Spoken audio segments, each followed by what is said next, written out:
Hello students, आज मैं आपको ऑक्सीडेशन नंबर के बारे में बहुत आसान शब्दों में एक्सप्लेन करने वाला हूं।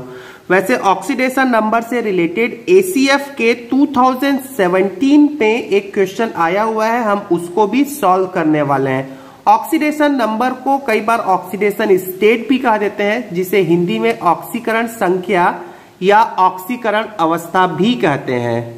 तो ऑक्सीडेशन नंबर को लेकर बहुत से बच्चों को कंफ्यूजन रहता है। सारे कंफ्यूजन को मैं दूर कर देता हूं। आपके सामने अभी एक छोटा सा डेफिनेशन लिखा हुआ है स्टूडेंट्स, आप देख सकते हैं हिंदी और इंग्लिश दोनों पे एक डेफिनेशन लिखा हुआ है। बट मैं आपको सलाह देता हूं कि इस डेफिनेशन को मत पढ़ो।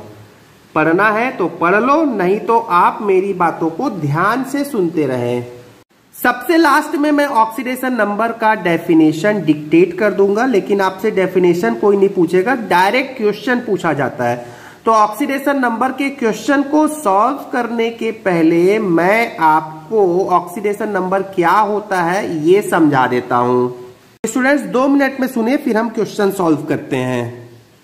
तो स्टूडेंट्स आप सभी को ये पता होगा कि एटम का मतलब होता है परमाणु, और परमाणु से क्या बनता है स्टूडेंट्स? मॉलिक्यूल बनता है। ठीक है, परमाणु से क्या बनता है? मॉलिक्यूल, जिसको हम हिंदी में बोलते हैं यौगिक।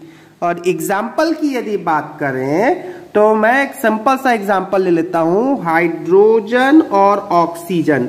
तो हाइड्रोजन के 2 परमाणु H और H, ये 2 परमाणु मैंने लिए और ऑक्सीजन का 1 परमाणु ले लिया, और इससे मैंने क्या बनाया? H2O। तो H2O एक क्या है? एक मॉलिक्यूल है। मॉलिक्यूल को वैसे हिंदी में हम बोलते हैं अणु। ठीक है, और बहुत सारे अणु जब मिल जाए तो उसको यौगिक बोलते हैं। ठीक है, तो ये तो खैर बेसिक बातें जो आपको पता होगा। तो अब मैं ऑक्सीडेशन नंबर को लेकर कहता हूं, सुनो। जब परमाणु आपस में मिलकर कोई अणु बनाते हैं तो ये परमाणु अणु में अपने आवेश या चार्ज का योगदान करते हैं। फिर से बोलते हैं, सुनिएगा ध्यान से, कि मेरे पास में क्या बन गया? कोई अणु बन गया। ये अणु कैसे बना होगा? परमाणु से मिलकर बना होगा। तो जब ये परमाणु अणु बनाते हैं तो ये परमाणु अपने अपने चार्ज का योगदान करते हैं अणु को बनाने में, और वही चार्ज का योगदान क्या कहलाता है? ऑक्सीकरण संख्या कहलाता है। जैसे मैं आपको बोलता हूं, एग्जाम्पल देखिएगा, H2O का जो बॉन्डिंग स्ट्रक्चर होता है वो इस प्रकार का होता है, जिसमें ये तो अणु हो गया, इसमें इस अणु में इस हाइड्रोजन परमाणु ने +1 का योगदान दिया, इस हाइड्रोजन परमाणु ने +1 का योगदान दिया, और इस ऑक्सीजन के परमाणु ने -2 का योगदान दिया H2O को बनाने में। अब ये योगदान को ही हम क्या बोलते हैं? ये चार्ज का योगदान है। इसी चार्ज के योगदान को हम क्या बोलते हैं स्टूडेंट्स? ऑक्सीडेशन नंबर बोलते हैं। ठीक है, तो ऑक्सीडेशन नंबर किसी अणु में इनको बनाने वाले प्रत्येक परमाणु का होता है। अब आप बोलोगे सर ये +1 -2 +1 ये कहां से आया? तो स्टूडेंट्स चलिए स्टार्ट करते हैं ऑक्सीडेशन नंबर कैसे निकाला जाता है। लेकिन अब आपको समझ में आ गया क्या कि ऑक्सीडेशन नंबर होता क्या है? मैं आपको एक सिंपल सा उदाहरण और दे देता हूं स्टूडेंट्स, सुनिएगा। ये सपोज ये आपके लिए, ये मैं आपको सिंपल सा एग्जांपल बोल रहा हूं, ये एक टेम्पल है, एक मंदिर है। ठीक है, और 3 पर्सन है, पर्सन ए, पर्सन बी और पर्सन सी। ठीक है, तो ये पर्सन इस टेम्पल पे सपोज 1 रुपए दान किया, ये पर्सन इस टेम्पल में सपोज 2 रुपए दान किया। ठीक है, और ये पर्सन इस टेम्पल में सपोज 3 रुपए दान किया। ठीक है, अब मान लेते हैं ये है टेम्पल 1 और एक ले लेते हैं टेम्पल 2। ठीक है, टेम्पल 2 मैं ले लेता हूं, मतलब मंदिर, दूसरा मंदिर है ये, और ये 3 पर्सन वही ले लिया, A, B और C। मान लिया कि ये पर्सन टेम्पल 2 में 2 रुपए दान किया, मान लिया ये पर्सन टेम्पल 2 में 20 रुपए दान किया, और C जो है वो इस टेम्पल में 30 रुपए दान किया। तो ये दान कर दिए। ठीक है, अभी बोलने का पर्पस ये है स्टूडेंट्स कि इस मंदिर में ए के द्वारा दिए गए दान, कंट्रीब्यूशन को ही हम क्या बोल रहे हैं, एक रुपए उसने दान कर दिया। उसी प्रकार किसी अणु में किसी परमाणु के द्वारा दिया गया चार्ज का दान बोल सकते हैं, उसको हम क्या बोलते हैं, ऑक्सीडेशन नंबर।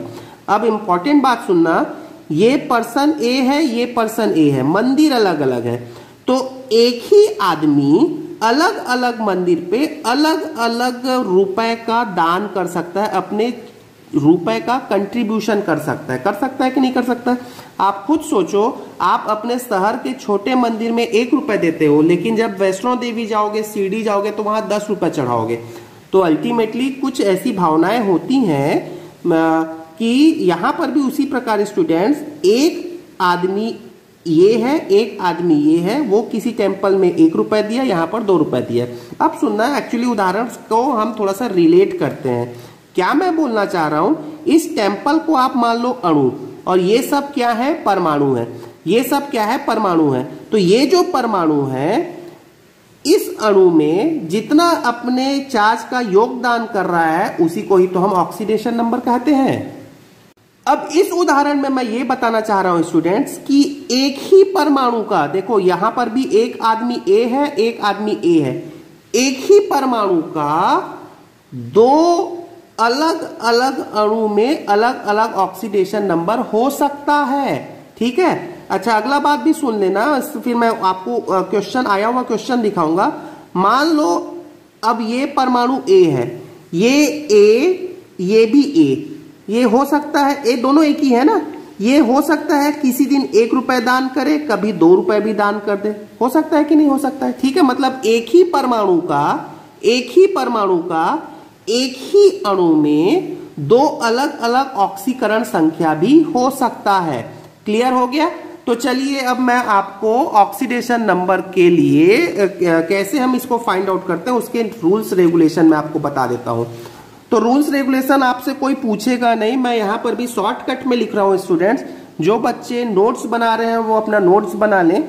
ठीक है, अब मैं आपको रूल्स रेगुलेशन बता देता हूं कि ये नियम कानून बताते हैं, सुनते हैं कि क्या होता है। सबसे पहला स्टूडेंट, सबसे पहला रूल ये है कि किसी भी एटम का, न्यूट्रल एटम का, मैं लिख देता हूं न्यूट्रल एटम मतलब उदासीन परमाणु। ठीक है, न्यूट्रल एटम का ऑक्सीडेशन नंबर कितना होता है? ऑक्सीडेशन नंबर को मैं ON से लिखूंगा अभी। ऑक्सीडेशन नंबर होता है 0। मतलब मैं आपसे पूछूं हाइड्रोजन का ऑक्सीडेशन नंबर कितना है, तो आप बोलोगे 0। आप बोलो, मैं पूछूं आपसे नाइट्रोजन का ऑक्सीडेशन नंबर क्या है, सिर्फ N लिख दिया तो आप बोलोगे 0 है। ठीक है, दूसरी बात सुनो, मैं बोलता हूं चार्ज्ड, मतलब आवेशित चार्ज एटम, आवेशित परमाणु का जो ऑक्सीडेशन नंबर होता है वो उस पे उपस्थित चार्ज के बराबर होता है। जैसे मैं पूछूं Ca2+, मतलब कैल्शियम में 2 आयन का चार्ज है, तो इसका ऑक्सीडेशन नंबर कितना हो गया स्टूडेंट्स? +2 हो गया। मैंने पूछा मेरे पास में है Al3+, तो आप बोलोगे यहां पर एल्यूमिनियम परमाणु का हमेशा ऑक्सीडेशन नंबर होता है, कितना हो गया स्टूडेंट्स? +3 हो गया। यदि मैं आपको बोलता हूं कि Cl-, तो यहां पर क्लोरीन का ऑक्सीडेशन नंबर कितना हो गया स्टूडेंट्स? -1 हो गया। अगला रूल सुनना स्टूडेंट्स, मैं बोल देता हूं मेरे पास में एक उदासीन मॉलिक्यूल है। ठीक है, उदासीन मॉलिक्यूल है, मतलब न्यूट्रल मॉलिक्यूल है। ठीक है, अब मैंने बोला मेरे पास न्यूट्रल मॉलिक्यूल H2O है। ठीक, इस H2O में प्रत्येक परमाणु, देखो हाइड्रोजन के 2 परमाणु हैं और ऑक्सीजन का 1 परमाणु है। इस H2O में प्रत्येक परमाणु के ऑक्सीडेशन नंबर का योग हमेशा कितना होगा? 0 होगा। देख सकते हो ये पूरा क्या है? एक उदासीन परमाणु है। तो उदासीन परमाणु में प्रत्येक, उदासीन अणु में प्रत्येक परमाणु का ऑक्सीडेशन नंबर का योग कितना होता है स्टूडेंट्स? 0 होता है। और इसी प्रकार चौथा भी सुन लेते हैं, यदि मेरे पास में कोई चार्ज्ड मॉलिक्यूल है, वैसे तो मॉलिक्यूल चार्ज नहीं हो सकता, चार्ज आयन बोल सकते हो आप इसको। मैं आपको एग्जांपल से ही बताता हूं। देखिए जैसे मान ली कि मैंने बोला कि मेरे पास में SO4 2- है। देखो SO4 में 2- है। अब ये सल्फर का 1 परमाणु है, ऑक्सीजन का 4 परमाणु है, इनके ऑक्सीडेशन नंबर का योग -2 के बराबर होगा। अब इसको आपको एग्जांपल से ही मैं आपको एक्सप्लेन करता हूं। तो चलिए कुछ और रूल समझ लेते हैं, फिर लास्ट में मैं आपको एग्जांपल ही बता दूंगा। तो अगला रूल देखें। अब ये बहुत इंपॉर्टेंट, तो जो आपको स्टार्टिंग में बताया वो तो सिंपल थे, ठीक है। आपने स्टूडेंट सुन रखा है फ्लोरीन। फ्लोरीन एक सबसे मोस्ट इलेक्ट्रोनिगेटिव एलिमेंट है, मोस्ट इलेक्ट्रोनिगेटिव एलिमेंट। इसको हिंदी में क्या बोलते हैं स्टूडेंट्स? इसको हिंदी में बोलते हैं सबसे स्ट्रॉन्ग, सबसे प्रबल विद्युत ऋणात्मक वाला परमाणु है। एनीवे, ये तो पता होना चाहिए आपको। फ्लोरीन का ऑक्सीडेशन नंबर हमेशा -1, ये फिक्स है, ठीक है, हमेशा -1 ये फिक्स है। तो कुछ जो फिक्स ऑक्सीडेशन नंबर है ये मैं आपको बता दे रहा हूं। फ्लोरीन का ऑक्सीडेशन नंबर हमेशा फिक्स्ड है, ठीक है। उसी प्रकार सुनना स्टूडेंट्स, एल्कली मेटल्स पता होगा आपको। एल्कली मेटल्स ये पीरियोडिक टेबल में पूछ लिया जाता है कई बार। एल्कली मेटल क्षारीय धातुएं, और क्षारीय धातुओं का ऑक्सीडेशन नंबर हमेशा +1 होता है। तो क्षारीय धातु में वैसे आपको पता होगा lithium, sodium, potassium, rubidium, caesium और फ्रेंशियम, इसका ऑक्सीडेशन नंबर हमेशा +1 होता है। लेकिन कहां पे, नोटिस करना, यदि मैं सिर्फ Li का बोलूं तो आप Li का बोलोगे 0, लेकिन मैं बोलता हूं LiH, ये अणु हो गया। LiH में Li का ऑक्सीडेशन नंबर कितना होगा? +1। क्लियर हो रहा है ना ये बात? समझ में आ गया स्टूडेंट्स? सिर्फ मैं यदि ऐसा बोलता हूं सिर्फ फ्लोरीन का ऑक्सीडेशन नंबर कितना है तो आप बोलोगे 0, लेकिन यदि आप बोलते हैं HF में फ्लोरीन का ऑक्सीडेशन नंबर कितना है तो -1। अब बात समझ में आ गई आपको? वैसे ही सुन लेना students, alkaline earth metal, alkaline earth metal को हम हिंदी में बोलते हैं क्षारीय मृदा धातुएं। तो क्षारीय मृदा धातुओं का ऑक्सीडेशन नंबर हमेशा क्या होता है स्टूडेंट्स? हमेशा होता है अपने अणु में +2। और क्षारीय मृदा धातुएं क्या होता है आपको पता होगा, ये आप या तो लर्न कर लें या याद करना तो पड़ेगा ही। Beryllium, calcium, magnesium, strontium, barium और रेडियम, इसका ऑक्सीडेशन नंबर हमेशा कितना होता है स्टूडेंट्स? +2 होता है अपने किसी भी अणु में, ठीक है। तो ये आप 4-5 याद रख लें। और मैं बोल देता हूं 7th में बोल देता हूं, हाइड्रोजन का ऑक्सीडेशन नंबर हमेशा +1, ये याद रख लो। हाइड्रोजन का ऑक्सीडेशन नंबर हमेशा +1। और लास्ट में बोल देता हूं, ऑक्सीजन का ऑक्सीडेशन नंबर हमेशा -2 एक्सेप्ट, ठीक है। यहां पर कुछ 1-2 एक्सेप्शनल केस है, एक्सेप्ट यहां पर भी एक्सेप्शनल है, इसको भी मैं बताऊंगा अभी, लेकिन आप इसका सुन ले। ऑक्सीजन का ऑक्सीडेशन नंबर हमेशा -2 एक्सेप्ट परऑक्साइड, ठीक है, परऑक्साइड और सुपर ऑक्साइड। तो ये याद रख लें आप। सुपर ऑक्साइड मैं बता रहा हूं इसको क्या होता है, परऑक्साइड क्या होता है ये सुन लें। तो परऑक्साइड होता है O2 परऑक्साइड क्या होता है? O2 मतलब 2 ऑक्सीजन पे 2 माइनस चार्ज। तो आप खुद सोचो, 2 ऑक्सीजन पे 2 माइनस चार्ज, तो 1 ऑक्सीजन पे माइनस चार्ज कितना होगा? तो आप बोलोगे -1। तो परऑक्साइड में ऑक्सीजन का ऑक्सीडेशन नंबर कितना है? -1। ऐसे तो ऑक्सीजन का हमेशा -2, ये याद रख लो, लेकिन परऑक्साइड में -1 होता है, ये अपवाद है। और सुपर ऑक्साइड, अब सुपर ऑक्साइड क्या होता है स्टूडेंट्स? सुपर ऑक्साइड होता है 2 ऑक्सीजन पे 1 माइनस चार्ज, ठीक है, 2 ऑक्सीजन पे 1 माइनस चार्ज।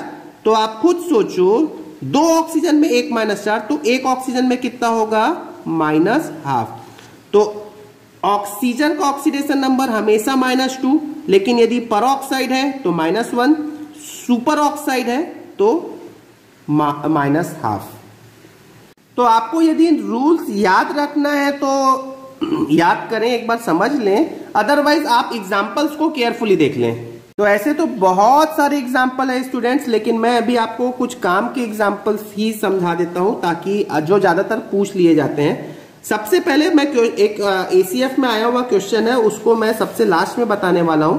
सबसे पहले हम ऑक्सीडेशन नंबर के लिए थोड़ा सा सीख लेते हैं, ठीक है। जैसे मैंने बोला H2O, मैं आपसे पूछ लेता हूं सर कि ऑक्सीजन का ऑक्सीडेशन नंबर H2O में बताओ, तो आप कैसे बोलोगे सर हाइड्रोजन का हमेशा +1 होता है, एक हाइड्रोजन का +1 है, यहां पर कितने हाइड्रोजन है, 2 हाइड्रोजन है, तो 2 कर लिया, प्लस ऑक्सीजन का ऑक्सीडेशन नंबर आपसे मान लो पूछे, वैसे तो आपको पता ही है -2 होता है, लेकिन मैं आपको पूछ लिया तो इसको लिख लिया x इज इक्वल टू, अब देखो ये न्यूट्रल है तो इज इक्वल टू क्या होता है 0। मैंने आपको बोला ना ऑक्सीडेशन नंबर का योग कितना होगा, वो होगा 0 होता है, तो x का मान कितना हो गया -2। तो यहां पर ऑक्सीजन का ऑक्सीडेशन नंबर H2O में -2 है।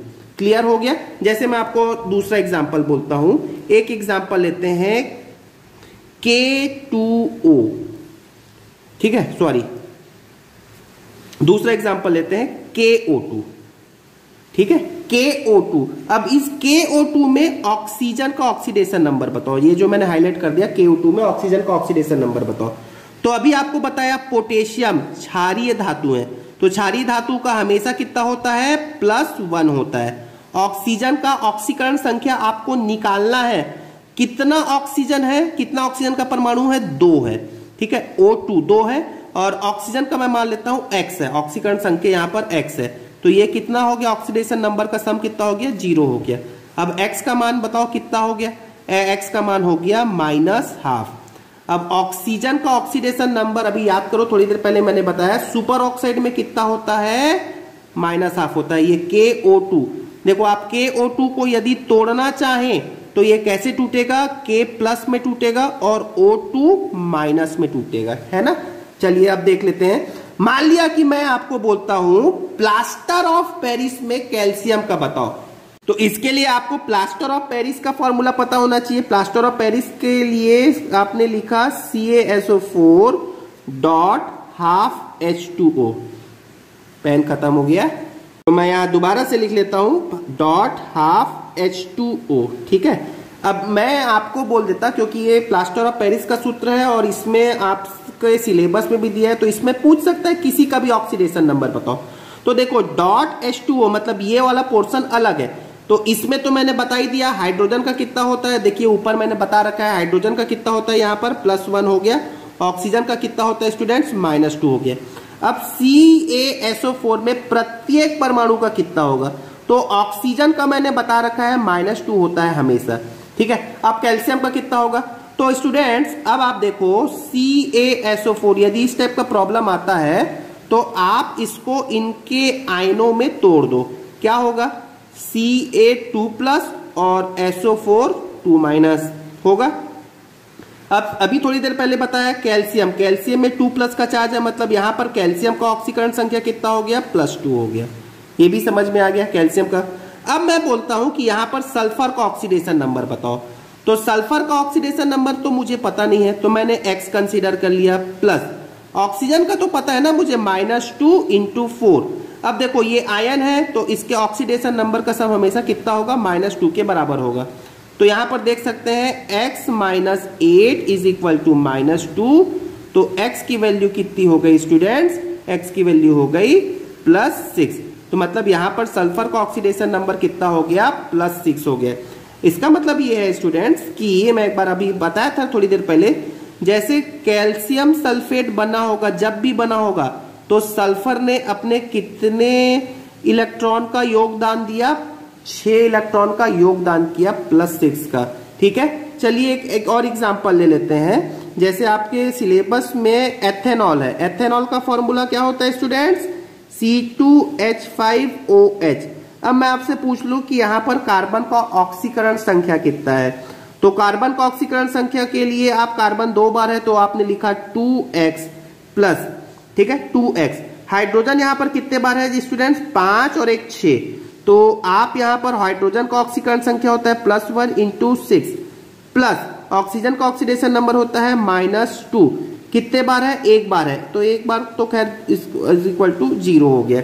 अब आप इसको सॉल्व कर लें, कितना होगा 2x +6 - 2 कितना होता है +4 इज इक्वल टू 0। अब यहां पर देख लें x की वैल्यू कितनी आ जाएगी स्टूडेंट्स, -4 / 2 मतलब हो गया ये -2। एक और क्वेश्चन देखते हैं स्टूडेंट्स, जो आपके एसीएफ के 2017 में आया हुआ क्वेश्चन है। क्या है कि oxidation number of chlorine in bleaching powder. तो ब्लीचिंग पाउडर में क्लोरीन का ऑक्सीडेशन नंबर, तो ब्लीचिंग पाउडर का सूत्र क्या होता है, CaOCl2। तो आप अब यहां पर क्लोरीन का ऑक्सीडेशन नंबर बताने के लिए इसके स्ट्रक्चर का हेल्प लेंगे। कैसे स्ट्रक्चर होगा, तो आप देखिए कैल्शियम में हमेशा कितना होता है, +2 होता है, मैंने थोड़ी देर पहले ही बताया, और कैल्शियम में +2 है, ठीक है। और यहां पर इसका जो स्ट्रक्चर होगा OCl और Cl, ये थोड़ा सा एक्सेप्शनल केस है, बिना स्ट्रक्चर के ये नहीं बनेगा, ठीक है। अब यदि इसमें +2 है तो इस क्लोरीन पे कितना होगा, -1 होगा। देखो ये +1 है तो उसके विरुद्ध इस पे -1 होगा, और OCl में भी -1 होगा। क्लियर हो गया स्टूडेंट्स। तो इस क्लोरीन पे ऑक्सीकरण संख्या कितना हो गया, -1 हो गया। तो एक क्लोरीन, इसमें तो 2 क्लोरीन है ना, एक क्लोरीन का हो गया -1। अब यहां पर देखिए OCl मिलकर -1 है, OCl में माइनस चार्ज है, ठीक है। तो O का ऑक्सीडेशन नंबर कितना होता है, ये मैं आपको बता चुका हूं, -2 होता है हमेशा। क्लोरीन का कितना हो गया, X इज इक्वल टू कितना हो गया स्टूडेंट्स, -1। तो X की वैल्यू कितना आ गई, +1। तो यहां पर दूसरे क्लोरीन का जो ऑक्सीडेशन नंबर है +1, तो क्लोरीन का ऑक्सीडेशन नंबर +1 और -1 दो होंगे ब्लीचिंग पाउडर में। इसी प्रकार यदि आपको मैं पूछ लेता हूं कि Na2CO3 sodium carbonate washing soda होता है, वैसे वॉशिंग सोडा या जितने आपके सिलेबस में जितने भी पदार्थ दिए हुए सभी में सबका ऑक्सीडेशन नंबर आप कम से कम सीख लो। ये होता है सोडियम कार्बोनेट वॉशिंग सोडा। इसमें मैं आपसे पूछ लूं बेटा कि कार्बन का ऑक्सीडेशन नंबर बताओ कितना होगा, ठीक है। तो आप क्या करें, तो आप बोलोगे सर सोडियम का हमेशा +1 होता है, बोलते हो कि नहीं। अब सोडियम का हमेशा +1 × 2 प्लस कार्बन का कितना हो गया X प्लस ऑक्सीजन का कितना हो गया स्टूडेंट्स, -2 × 3 इज इक्वल टू 0, ठीक है। -2 × 3 इज इक्वल टू 0। तो X की वैल्यू जितनी भी आ रही है वही कार्बन का ऑक्सीडेशन नंबर है। तो कितना हो जाएगा स्टूडेंट्स, +4 हो जाएगा। क्लियर हो रही बात, ठीक है ना। +4 हो गया यहाँ पे कार्बन का ऑक्सीडेशन नंबर। तो इस तरीके से भी आप किसी भी यौगिक में किसी भी परमाणु का ऑक्सीडेशन नंबर फाइंड आउट कर सकते हैं। एक दो और एग्जांपल हम बोल देते हैं। आपके सिलेबस में एसिटिक एसिड भी दिया हुआ है CH3COOH, इसमें कार्बन का ऑक्सीडेशन नंबर बताएं। तो कार्बन कितना है स्टूडेंट्स, कार्बन है 2, तो मैंने लिखा 2X प्लस हाइड्रोजन कितना है 4, 3 और 1 4, तो +1 × 4 प्लस ऑक्सीजन कितना है स्टूडेंट 2, तो -2 × 2, और ये उदासीन परमाणु है इसलिए 0, ठीक है। तो -4 और +4 0 हो गया। तो यहां पर कार्बन एसिटिक एसिड में कार्बन का जो ऑक्सीकरण संख्या है वो होता है 0।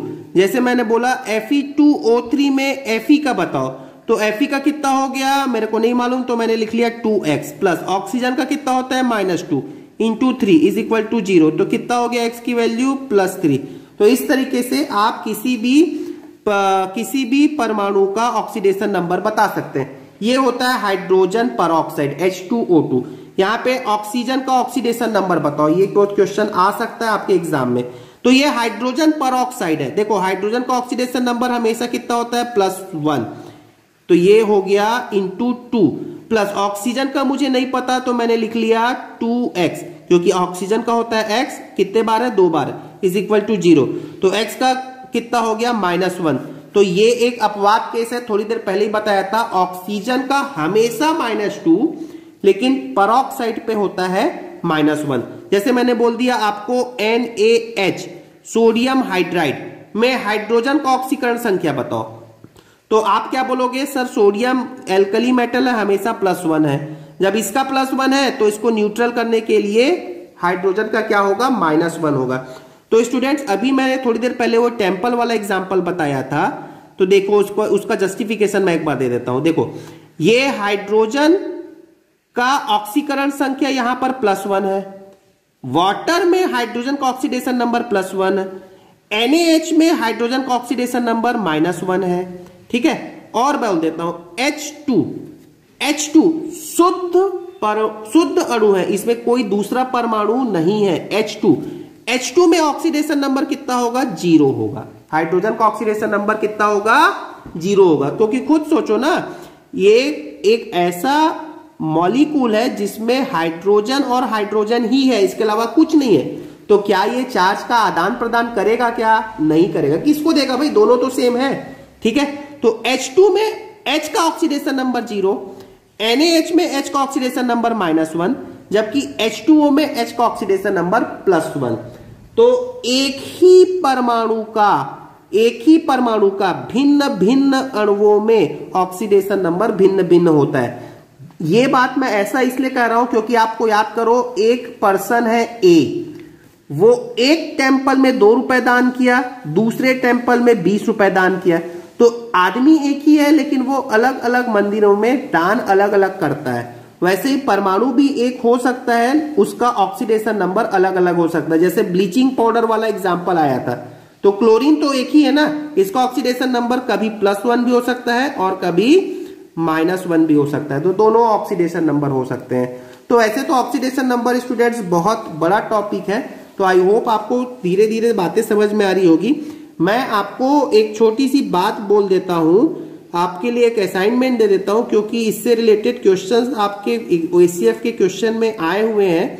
तो आप चाहें तो मैंने कुछ कंपाउंड लिख दिए हैं, आप इन कंपाउंड्स के नाइट्रोजन का ऑक्सीडेशन नंबर मुझे बताएं, ठीक है। नाइट्रोजन का oxidation number NO, N2O, N2O3, N2O4, N2O5, इन सभी में मुझे नाइट्रोजन का ऑक्सीडेशन नंबर खुद से ट्राई करें, नहीं तो मैं तो आपको बता रहा हूं यहां पर ऑक्सीडेशन नंबर कितना होगा।